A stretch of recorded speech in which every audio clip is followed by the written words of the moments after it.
SAFM, South Africa's news and information leader. Some Youth League supporters start to leave the Joburg CBD and moves to hold demonstrators responsible for looting and destruction of property. Good day to you. ANC Youth League supporters are beginning to leave the scene of today's violent demonstrations in support of ANC Youth League President Julius Malema at Luthuli House in the Johannesburg CBD. Hundreds of Malema supporters have been pelting police and journalists with stones and bottles throughout the day while burning T-shirts with President Jacob Zuma on them. Malema's condemned the protests during a break in his disciplinary hearing. Edwin Nsidi reports. Earlier in the day, ANC Youth League supporters, flashed with police and officers, have to fire rubber bullet shots to control the crowd. As Malema emerged from the Luthuli House, he lambasted those who attacked members of the press and police. He labeled them as elements who want to disrupt the process. He also says they are not scared of anything and they will remain loyal members of the ANC. Meanwhile, traffic is heavily chock-a-blocked in the city center as a result of Malema's supporters. Edwin Nsidi, SABC News at the Luthuli House in Johannesburg. 29 Gauteng schools were disrupted allegedly by COSAS members, forcing learners to attend Malema's disciplinary hearing in Johannesburg. Hundreds of learners showed up at the hearing during school hours, and it's since emerged that they were hauled out of school. Basic Education Department spokesperson Panyasa Lesufi says the names of those who disrupted schools are known, and they can expect law enforcement agencies to deal with them.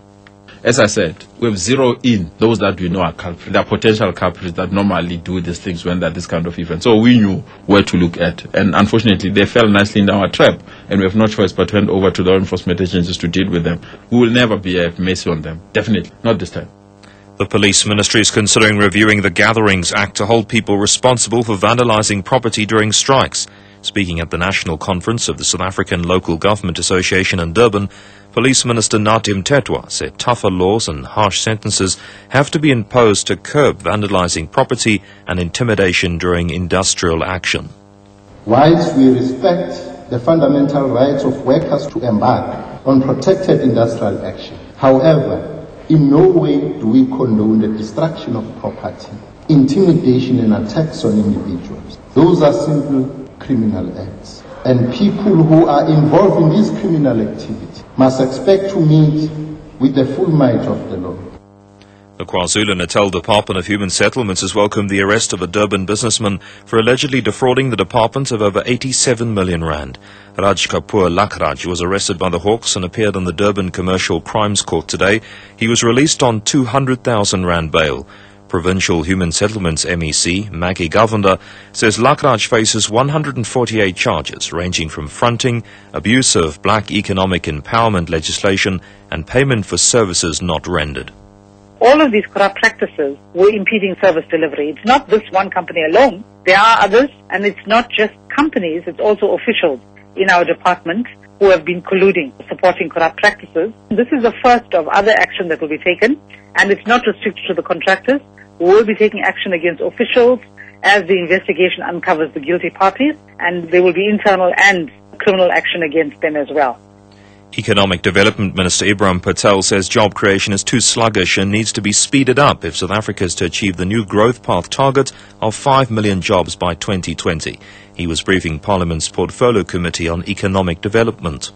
But while we can show positive jobs growth in this period, total employment, that is both paid jobs and self-employed, is still substantially below the level it had reached prior to the recession.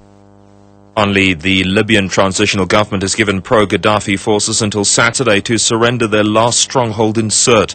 Leader of the National Transitional Council, Mustafa Abdul Jalil, was speaking to reporters in Benghazi, from where the BBC's John Lyne reports.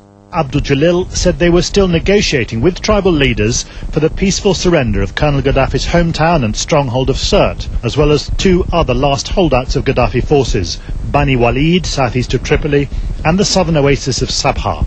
But he said if there was no resolution by Saturday, the opposition would act decisively to resolve the situation militarily. The opposition still wanted a peaceful resolution, he stressed. The top story, ANC Youth League supporters are beginning to leave the scene of today's violent demonstrations in support of ANC Youth League President Julius Malema at Luthuli House in the Johannesburg CBD.